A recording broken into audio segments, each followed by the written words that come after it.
پاکستان کی عمر 10-12 سال سے زیادہ نہیں تھی.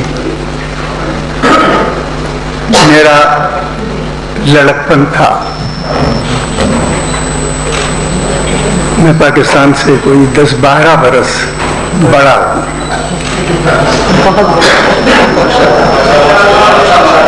لاہور میں ایک اکلوتا ہال تھا جس میں 313 لوگوں سے زیادہ بیٹھنے کی گنجائش نہیں تھی. سرکولر روڈ پر وہ ہال تھا. اس کا نام ہے محمدن برکت علی محمدن ہال. ظاہر ہے کہ میں تمام کام کاج چھوڑ کر ہر جلسے میں جاتا تھا اور اگلی صفوں میں بیٹھے ہوئے لوگوں کی طرح معزز نہیں ہوتا تھا. 4تھی 5ویں 6ٹھی صف میں ہوتا تھا. نقیب مجلس نام لیتا تھا اگلی بیٹھی ہوئی صفوں کے لوگوں کا. میرا جی جل جاتا تھا.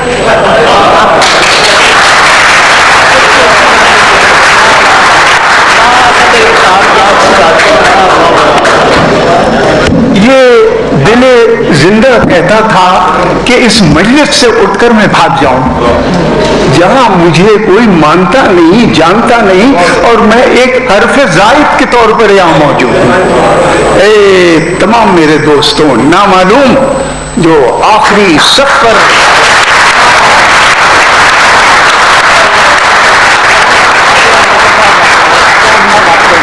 یہ حال اس وقت آپ پتہ نہیں کس استغراق میں تھے, میں کس سوچ میں تھا. 813 آدمیوں کا خواتین بھی ہیں اس میں نے شمار کیا.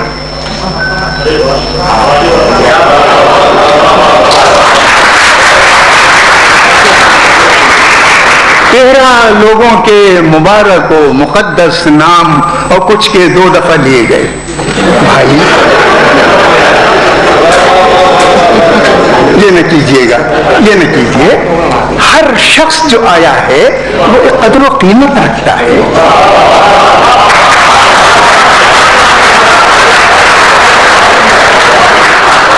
آپ کہیں گے کہ بندہ پرور یہ کون سی اخلاقیات کا موقع ہے؟ بھائی یہی تو لوہار کے ہتھوڑا مارنے کا وقت ہے کہ گرم ہے لوہا.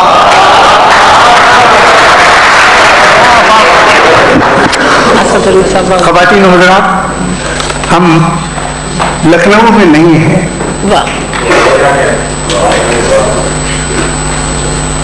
وہ لکھنؤ جہاں اردو تہذیب کا تاج محل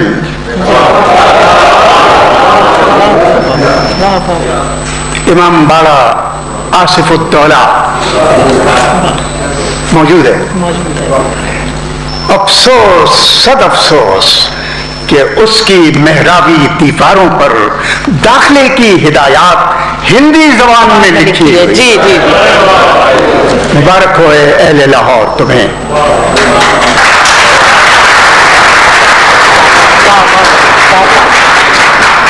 کس چاؤ سے کس پیار سے امجد علی شاہ کے سامنے ایک دستاویز رکھ دی گئی.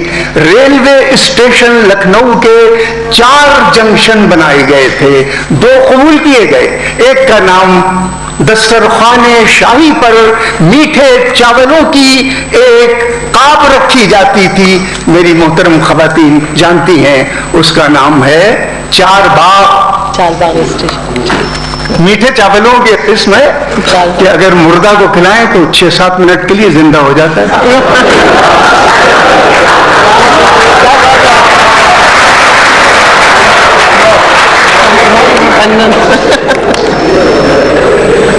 ایک ریلوے اسٹیشن کا نام لکھنؤ کے 4 باغ ہے. لیکن اے عزیزان لاہور, مبارک ہو آپ کو. لاہور کی, بھائی میں لاہوری ہوں, لاہور کی خوبصورت ریلوے اسٹیشن کی پیشانی پر کبھی عبارت لکھی ہوئی دیکھی ہے؟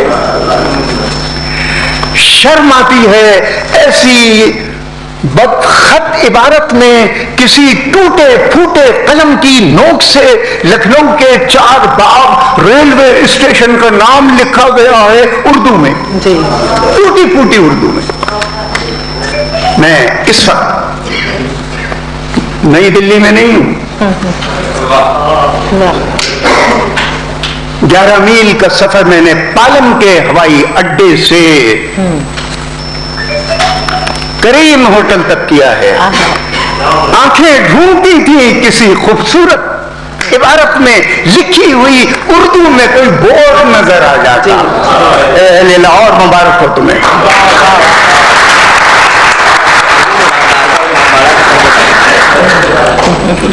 میرا بھائی میرا عزیز ارتضیٰ عباس ایک بات کہہ رہا ہے اور یہ موقع ہے کہنے کا. میں نے کہا اردو تہذیب کا تاج محل. آگے میں نے کہا امام باڑے آصف الدولہ. بھائی آپ بڑا شرماتے ہیں اور کہتے ہیں امام بارگاہ، یہ تو آپ نے رکھا ہے نا. آپ کو معلوم ہے کہ یونیسکو نے دنیا کی 11 بڑی عمارتوں کو پاکستان اور ہندوستان کی اپنی تحویل میں لیا ہے اور ان کے داخلے کا ٹکٹ ہے $1. امام باڑہ آصف الدولہ میں داخلے کا ٹکٹ امام باڑے کے نام سے $1 ہے لکھنؤ. بھائی آپ امام باڑے کے نام سے شرماتے ہیں. کہاں کہاں ان لفظوں سے یہ بحث الگ ہوگی، لیکن میں جو موضوع ہے اس سے ہٹ نہ جاؤں. یہ لکھنؤ صاحب برا نہ مانے، میرے بھی کچھ پرکھے وہی کے ہیں. مولانا بیٹھے میرے اساتذہ کی اولاد میں سے ہیں، برا مان جائیں گے. میرا لکھنؤ مرحوم ہو چکا ہے. ان کو حالی نے کہہ دیا تھا کہ تذکرہ دے دیے مرحوم کا ہے دوست نہ چھیڑ، نہ سنا جائے گا ہم سے یہ فسانہ. میں عرض کر رہا تھا کہ تہذیبیں مر جائیں گی، ان کے کفن کو زر پسندوں کے کیڑے، نام و نمود کے پیاسے درندے کھا جائیں گے. انہیں تہذیبوں سے کوئی دلچسپی نہیں ہے. بالکل. اردو جس ملک کی قومی زبان کا نام اردو تھا، انگریزی زبان میں سپریم کورٹ آف پاکستان لکھا ہوا ملے گا انگریزی میں، اردو غریب میں نیچے لکھا ہوا ملے گا. تہذیب مر رہی ہے اور تہذیب جب زندہ ہوتی ہے، بھائی میر انیس کو زندہ اگر کریں گے تو آپ کریں گے. بالکل بالکل. نہ یہاں شیر مال بٹیں گے شیعوں کی مجلس کی طرح، نہ اہل سنت کی طرح کوئی پلاؤ بانٹا جائے گا،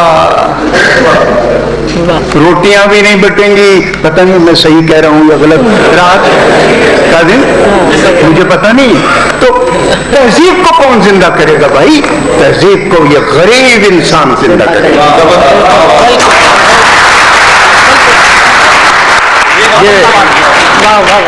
جن کے بچوں کی فیس دینے کے لیے پیسہ نہیں ہے ان کی جیبوں میں، جن کے بچے کہتے ہیں ابا پنکھا چلاؤ، وہ کہتے ہیں بجلی کا بل بڑھ جائے گا. یہ تہذیب کی پرداخت یقین کیجئے یہی لوگ کریں گے، کیونکہ یہ زبان وہ بولتے ہیں جو انہیں بولنا چاہیے، لکھتے یہ وہ ہیں جو انہیں لکھنا چاہیے. آپ میں سے کوئی آدمی انگریزی میں خط اپنی محبوبہ کو نہیں لکھتا ہے.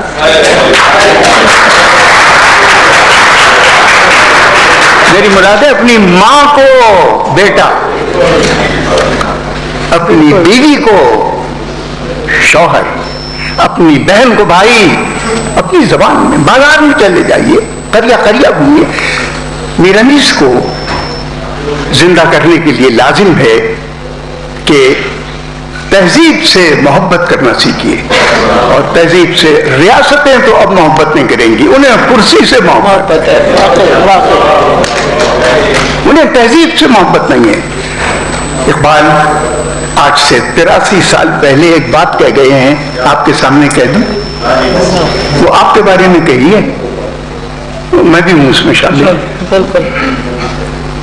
مرکز زبان اردو کا لاہور ہو گیا. مرکز زبان اردو کا لاہور ہو گیا. دہلی اور لکھنؤ کو پکارا کرے کوئی.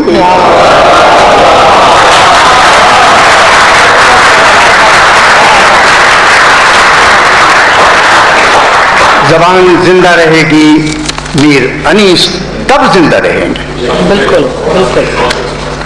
میں یہ یقین کرتا ہوں کہ لاہور میں اہل کراچی, میں آپ سے اکھاڑے میں لڑوں گا نہیں, ادب کے. بالکل. اہل کراچی, میں لاہوری پہلوان ہوں. یہ جب بات ہے کہ لاہوری پہلوانوں نے پتنگ کا مانجھا لگانا موچی دروازے کے باہر باغوں میں ایک زمانے میں شروع کر دیا تھا, یہ پہلوانی تھی ان کی, یعنی ختم ہو گئی ہے. لیکن پھر بھی ان میں جرت باقی ہے یہ کہنے کی جو میں اب کہہ رہا ہوں. پاکستان بننے کے بعد مرثیے کی پرداخت میں, پرداخت یعنی اس کی نوک پلک کو درست کرنے میں سب سے بڑا کام لاہور نے کیا ہے. آپ کو معلوم ہے کہ اردو مرثیہ کا سب سے بڑا زندہ شاعر جسے دھکا دے کر ہندوستان کے سماج نے پاکستان کی طرف پھینکا تھا, اس کا نام تھا نجم آفندی. نجم آفندی, کرشن نگر لاہور, جہاں کا میں رہنے والا ہوں. خدا آباد رکھے اعلی علین میں ان لوگوں کو جنہوں نے نجم آفندی سے ان کا یہ مرثیہ فتح مبین پہلی دفعہ سنا, جس کا بڑا چمکتا اور دمکتا ہوا یہ بند ہے. اہل زمین کی آج ستاروں پہ ہے نظر, ممکن ہے کامیاب رہے چاند کا سفر. ہیں اپنی اپنی فکر میں ہر قوم کے بشر مردان حق پرست کا جانا ہوا. اگر ہم چاند میں حسین کا غم, عباس نامور کا علم,